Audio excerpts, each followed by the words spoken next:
gent de Tarragona conegui el que es va fer, com es va fer i per què es va fer d'aquesta forma, perquè al documental no només tractem l'organització dels jocs des de la seva idea fins que es fa duen a terme, sinó que també tractem el que passa amb el llegat en forma d'instal·lacions que ha quedat.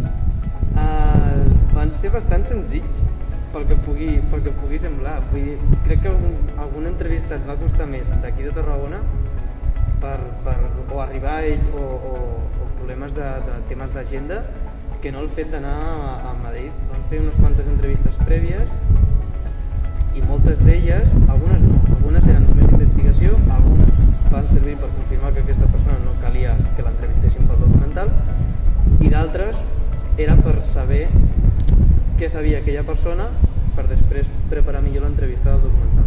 I com nosaltres volíem el nostre documental, vam igual jugar a la sort i vam dir esperem que això vagi baixant, sigui quan sigui, però que almenys a l'estiu això ja estigui calmat i així a l'estiu gravem, editem i s'entreguem al setembre. No ho vam veure com una segona convocatòria, sinó al juny no podem fer-ho perquè és impossible, no perquè no tinguem temps, fem-ho al setembre i fem-ho bé.